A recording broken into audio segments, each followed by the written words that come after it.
Hi, I'm Dr. Andrea Stover, licensed marriage and family therapist, and you're listening to the Modern Day Romantic Podcast.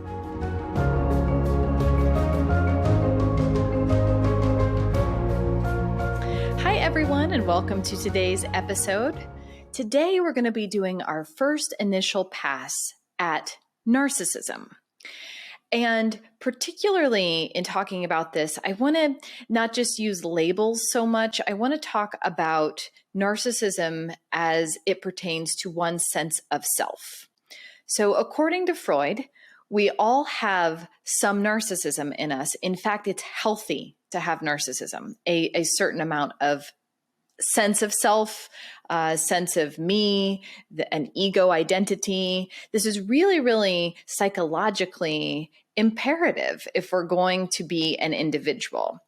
So we can, I think that so often when we talk about narcissism, I don't think it's too far of a stretch to say a lot of times there's a negative connotation with it. So that's the first place I kind of want us to start is we're all in search of or seeking a healthy balance when it comes to our own narcissism. And it gets troublesome if we have too much or too high levels of narcissism, but also if we have too little or low levels of narcissism. I think this is a really important thing to be aware of because oftentimes in relationships, these two meet, these two partner up together. And in some ways, the other has what the other needs or is maybe trying to find balance within themselves, but it can so easily get polarized.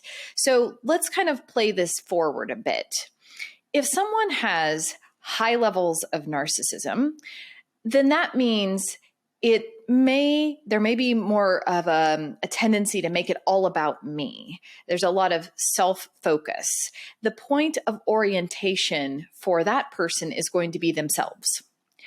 And that is going to be there hopefully with any level of healthy narcissism. But this is almost to an extreme. This is too much focus on the self at the expense of actually being able to be in relationship with the other person. So in the most extreme instances, this is a situation where there's a relationship, but there's only room for one self, and it would be that person. And so there might be these breakdowns of no empathy towards the other or low consideration of the other. And even if there are attempts made by the person with high levels of narcissism to do something nice for someone, let's say, or to do an act of kindness or an act of service, or it still is coming from their own point of orientation. So it doesn't always translate to their partner then that that was really for them, for the partner. It's like, well, thank you, but that was still about you. And someone with high levels of narcissism is not going to be able to see that. They're going to think, no, I did that for you. I didn't do that for me. Because again, that capacity or just the place they're at within their development at that moment in time, let's say, is not able to see that there is another way, another perspective, and a different person from who they are. So there might be low tolerance for difference here. There may be some a perceived sense of aggression that the partner might feel that there's an aggression or an overly aggressive self-assertion by this partner with high levels of narcissism. And so I think you're getting the flavor here. And probably many of you have at least seen this play out in some relationship, maybe have experienced some of this. And I think that it's important to see that, but also see its equal but opposite manifestation, which is the person with too little narcissism. And that point of orientation for that person is going to be not from the self, but hey, it's all about the other. It's all about you. It's, me, who, what me are you talking about? It's if you're happy, I'm happy kind of thing. So this person with too low of narcissism within themselves is giving over their self to the other. So in some strange way, they're colluding if they're partnered with someone with high levels of narcissism, like, hey, you do myself for me. You do this, I'm going to give this over to you. I'm not saying this is conscious, but I think this is where if we really kind of play these forward and start to put more language on it, which I'm intentionally keeping it really simple. But if we were to start to look at abusive relationships, let's say, it's so hard to get out of them, in part because I don't have the self to get out of it. It's like you carry myself for me. I was drawn to you because of the amount of power and the confidence and the strength of self that you at least portray, or I perceived you to have. And instead of realizing, in addition to that I'm also going to be working on developing borrowing some of that, let's say, or learning from you as how to be a self myself, I've kind of forgotten that piece, and you are still carrying you and me. And because there's only room for one self, remember, in these types of relationships. And so therefore that's you're carrying myself. So with too low of a level of narcissism, in other words, with too low of a sense of self, of individuality, of one's own ego, of one's autonomy and sense of agency, you can see how you might naturally pair with someone who has an overly developed, or and I don't say developed as in a healthy way, but we'll just keep going with that overly developed sense of I, or sense of self, because there's almost refuge that both find in the other. Oh, I don't have to do the hard work, let's say, or even know where to begin of how to develop this self that is me, or I don't know how to do the work of being in relationship with another person. Oh, you're not going to require that of me? Great. I'll steamroll over you. No problem. So I think this is a really, really important thing to look at both sides of this equation when there's too high of levels of narcissism, but also equally when there's too low levels of it.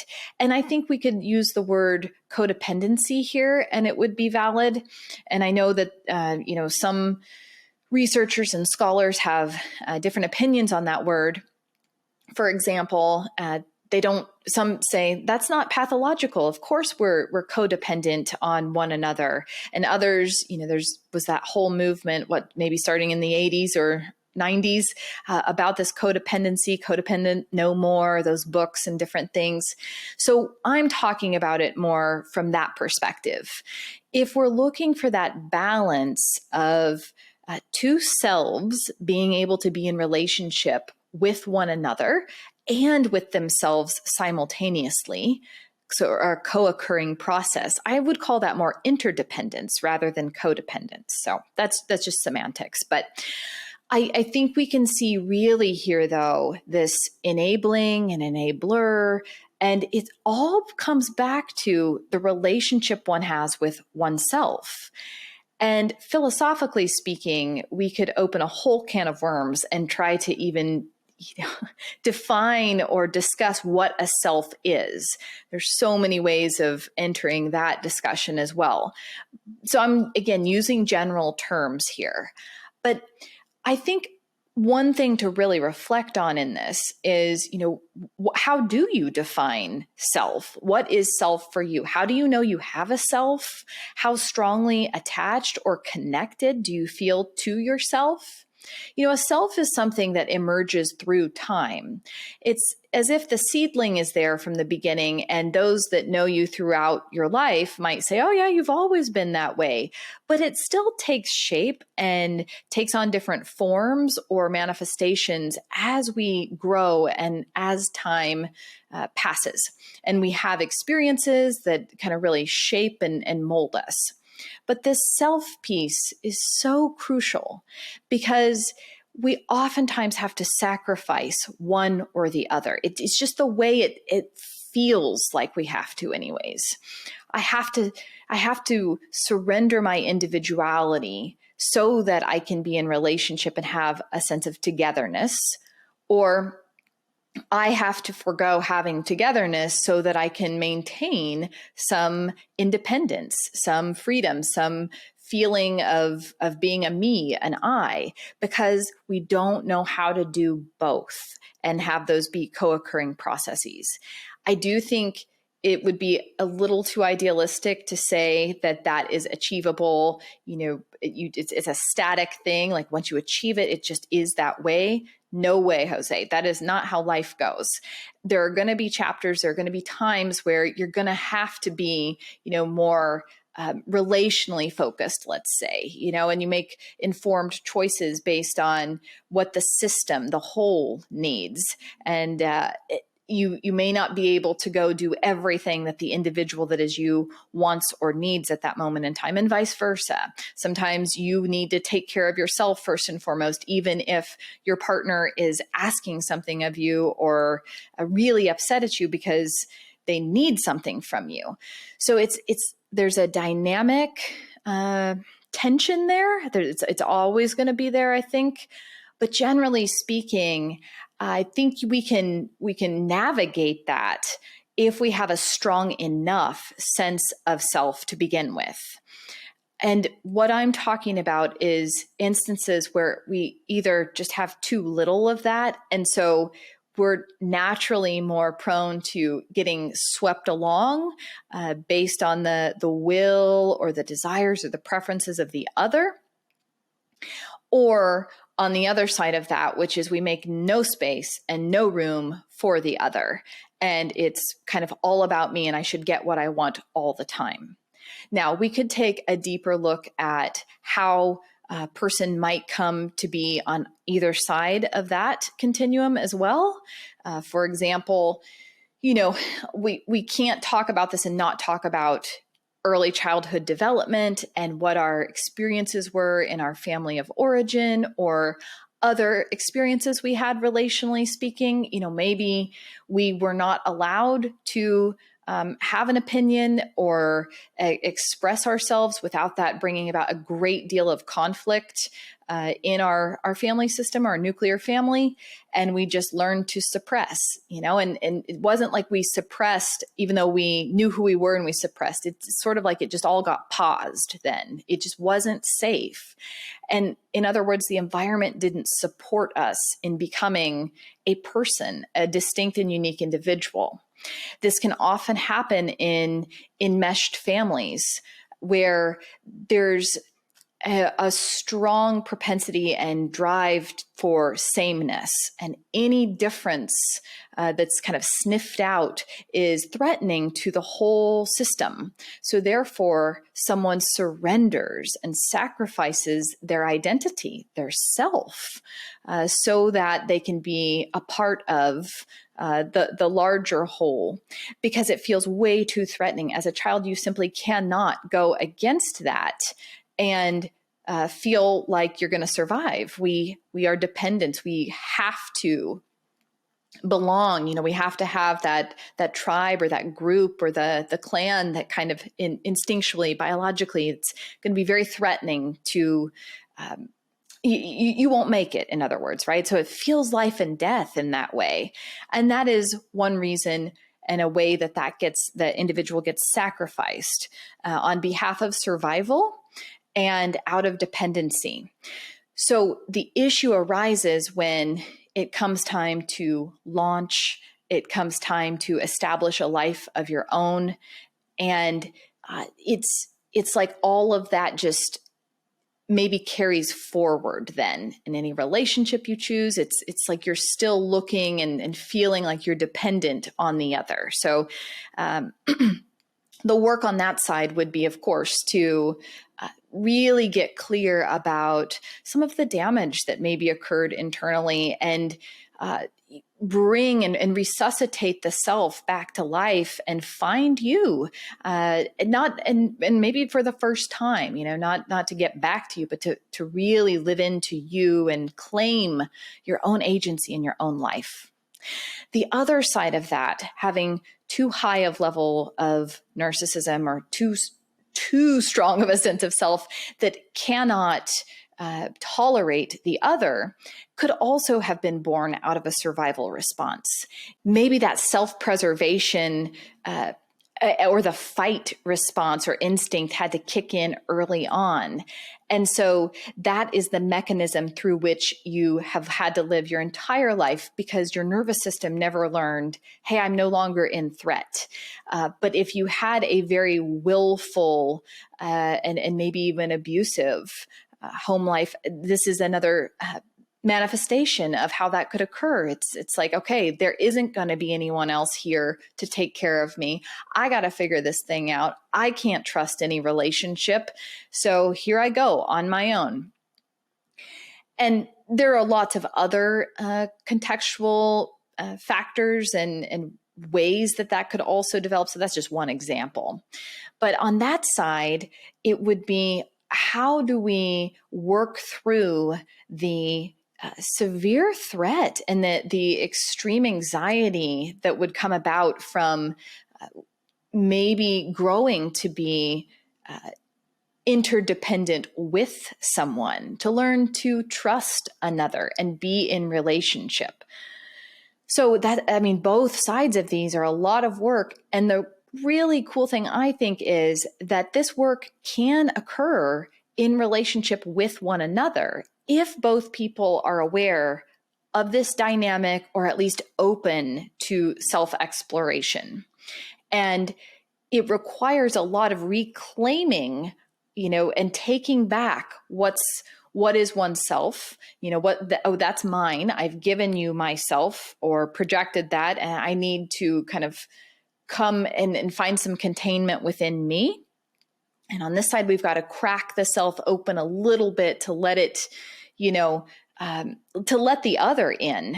It's like it's so defended. It's not going to let anyone penetrate them out of, fear of annihilation or pain. And so cracking the self open, cracking your heart open a bit, letting yourself be loved, letting yourself feel. One of my absolute favorite books on narcissism is called Narcissism by Alexander Lowen. And he was a somatic or body-based psychoanalyst. So he worked a lot with people doing certain body posturing, watching how they carried defenses and tension in their body and various things. And his very simple definition of narcissism is people who can't feel. And we can see how trauma can put all of us, we're all susceptible to that if we've gone through trauma. When we can't feel, that's a really dangerous place, because we're not going to be able to empathize. We're not going to be able to relate. So I just thought it was really important to start a conversation around narcissism. And yes, there is pathology. Yes, there are diagnoses out there that people get labeled and are accurate for some people. But I think we really need to be with the multifacetedness of that word and be able to say, oh, we all have some narcissism in us. And, how do I ensure or work toward having a balance, having the capacity to have a healthy level of narcissism or self, while also being able to allow for and relate with another self. Without that, relationships tend to turn too much into subject or person and object. And you don't want to be in an object to someone or objectifying someone to, be there to meet your needs or demands. You want to be able to relate person to person, human to human, and heart to heart. Okay. I probably will do more episodes in the future on narcissism, because I know it's such a loaded topic, but I wanted to start with this today. So I thank you for listening. I'll see you next time.